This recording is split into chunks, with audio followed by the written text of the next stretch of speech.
Nie ma miękkiej gry. Ledwo wczoraj w nocy wylądowaliśmy na Sycylii, a dzisiaj już jest 10:30 i wspinamy się na szczyt Etny.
Wybraliśmy jedną z wielu możliwych wycieczek na Etnę. W naszym przypadku padło na opcję z Get Your Guide. Zależało nam, żeby odebrano nas spod głównego dworca w Katanii, dowieziono aż pod strefę szczytową i zapewniono bezpieczny powrót. W cenie też dostaliśmy cały niezbędny sprzęt. Wygodne buty, kurtki, kijki trekkingowe i obowiązkowe kaski. To naprawdę robi różnicę, bo warunki na górze potrafią być surowe. Najpierw bus dowiózł nas na parking pod Etną. Tam odebraliśmy sprzęt i ruszyliśmy dalej. Kolejny krok to wjazd gondolą. Na górnej stacji znajduje się punkt gastronomiczny, gdzie po raz ostatni możemy zaopatrzyć się w wodę i coś do jedzenia. Potem szybka przesiadka do ciężarówek z napędem 4x4, które dowożą już w okolicy strefy szczytowej. Ostatni, najwyższy odcinek pokonujemy już pieszo. I to właśnie tam zaczyna się prawdziwa magia. Można oczywiście wykonać trasę trekkingową od samego dołu. Nam jednak zależało na czasie. Chcieliśmy wejść jak najszybciej, a jednocześnie zdążyć jeszcze zwiedzić Katanię i Taorminę. Mieliśmy na to wszystko tylko 2 dni. Nikt z nas jeszcze na koniec maja nie spodziewał się, że będziemy drapać jeszcze po śniegu. Umówiliśmy się z przewodnikiem, że co każde 15 minut będziemy robić sobie przerwę.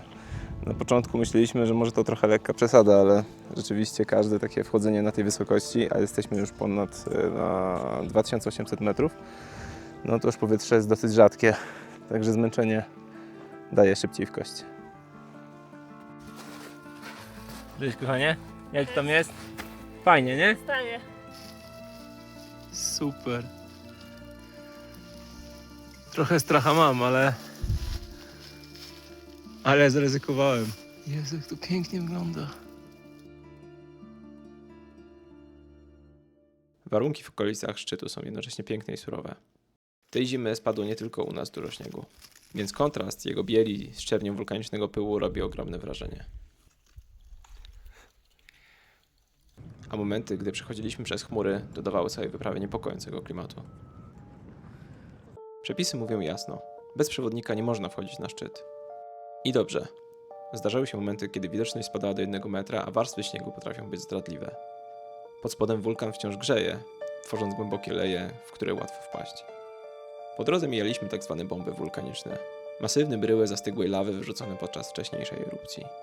Te skały zbudowane są głównie z bazaltu, bardzo twarde i zwarte, w przeciwieństwie do skał piroklastycznych, które bardzo szybko zamieniają się w pył. Jeszcze nas widać, ale już to, co się dzieje metr za nami, to nie. Wiatr potrafi uderzyć tak, że opary trafiają prosto w twarz. Zapomnieliśmy o bandanie, czym mogliśmy zakryć usta i nos. Można zakaszleć, bo normalnie ten dym od siarki jest bardzo gęsty. Więc momentami oddychało się naprawdę ciężko. Ciepełko. Kierujemy się teraz w stronę krateru centralnego. Tam też dowiadujemy się o sile erupcji różnych wulkanów. Są takie, które wrzucają materiał na 200 metrów, inne na 500, a superwulkany potrafią wystrzelić popiół nawet na 30 km w górę. Etna na szczęście zalicza się do tych środkowych. Po krótkim postoju ruszamy dalej w stronę krateru południowo-wschodniego, najbardziej aktywnego w ostatnich latach. Czekaliśmy tu chyba z 10 minut, żeby uzyskać taki piękny widok. Teraz widzicie przed sobą wierzchołek tego szczytu. To właśnie jego erupcja w 2021 roku podniosła wysokość Etny do około 3357 metrów nad poziomem morza, tworząc nowy stożek i ponownie zmieniając ten wciąż żywy krajobraz. Układ kraterów, który tu widać, ma charakterystyczną nazwę, tak zwany układ guzikowy. To seria mniejszych kraterów ułożonych jeden pod drugim. Wulkan, mimo swojej aktywności, nie jest dla mieszkańców Katani zagrożeniem. Dzięki niej mieszkańcy wiedzą, gdzie jest północ, z jaką prędkością i w którą stronę wieje wiatr, a przede wszystkim mają niezwykle żyzną glebę, na której rosną cytrusy, winorośle i oliwki. Same erupcje też nie wyglądają tak spektakularnie jak na filmach. Lawa zwykle nie dosięga granic miasta, a jej prędkość nie przekracza 5 km na godzinę, więc daje to dużo czasu na reakcję. O, tym razem już na pewno udało mi się uchwycić grzmot. Ciekawe. Tego się tutaj absolutnie nie spodziewaliśmy. Nawet technika schodzenia ma znaczenie, żeby sobie kuku nie zrobić. Tak. Jezus Maria.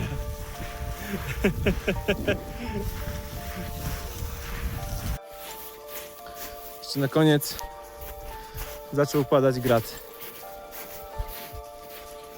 O, nawet mnie w kask uderzył, także kask spełnił swoje zadanie.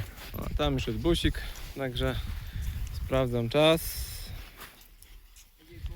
2:15, wyjechaliśmy gdzieś 7:30, także około 7 godzin na Etnie. Kiedy wracaliśmy z Etny, miasto już stało w korkach.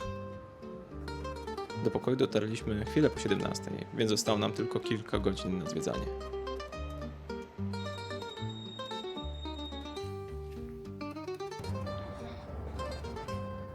Zaczęliśmy od tego, co było dla nas wtedy najważniejsze, czyli od lodów.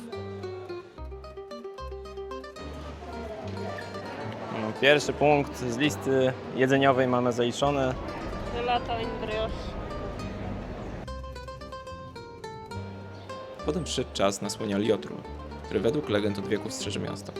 Wybór słonia oznacza siłę, wytrzymałość oraz odporność miasta, które było wcześniej wiele razy niszczone i odbudowywane.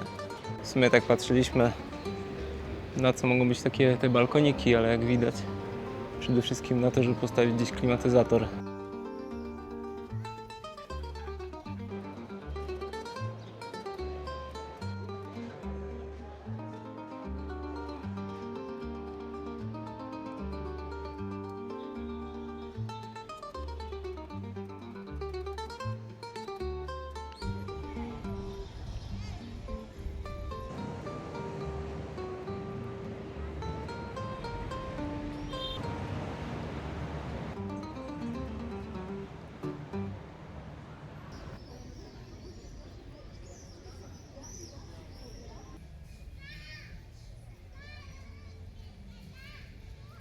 Monika już nie jest zestresowana, ponieważ udało nam się kupić bilety do Taorminy przed czasem.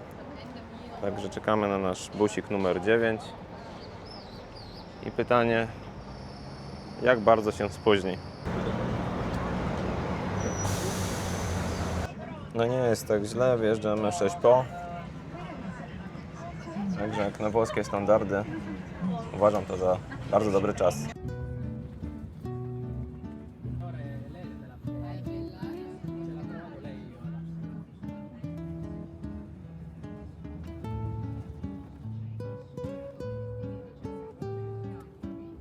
No i kotek jak w hinduskich filmach.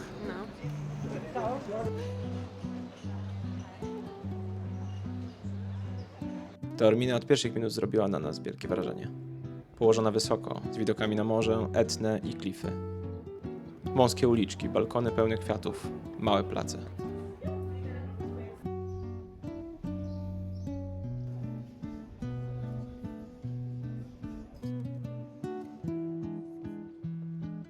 Litwo, ojczyzno moja, ty jesteś jak zdrowie. Ile cię trzeba kochać, ten tylko się dowie, kto cię stracił.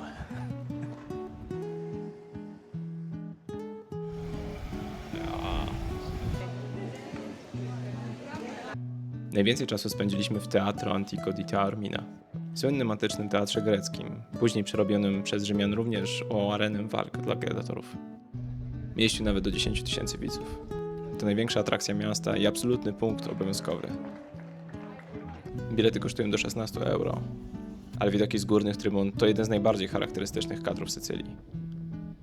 Nic też dziwnego, że spędziliśmy tam najwięcej czasu na zdjęciach.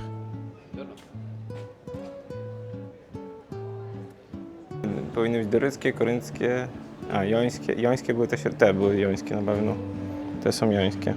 Tureckie było takie A najprostsze. doryckie były najprostsze, a te są korynckie. Dobrze. 3+.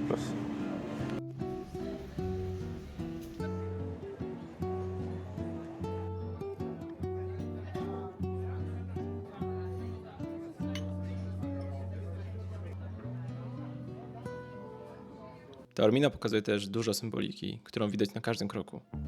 Pierwsza to Testa di Moro, ceramiczna głowa kobiety i mężczyzny. W dużym skrócie.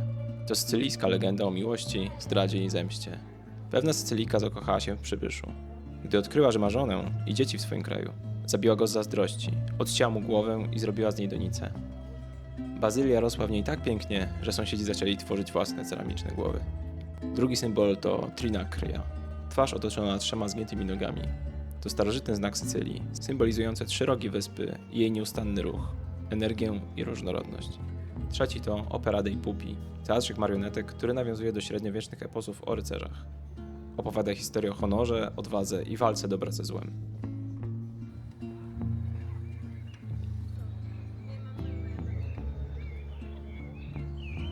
Taormina to miejsce, które naprawdę warto zobaczyć na własne oczy. Jeśli będziecie tu jechać, lepiej wybrać komunikację, bo z parkingami jest tu naprawdę ciężko.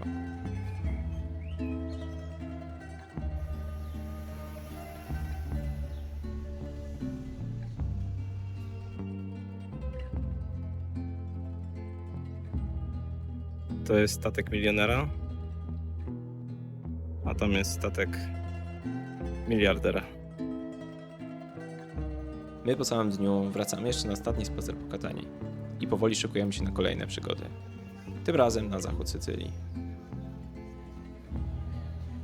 Cześć.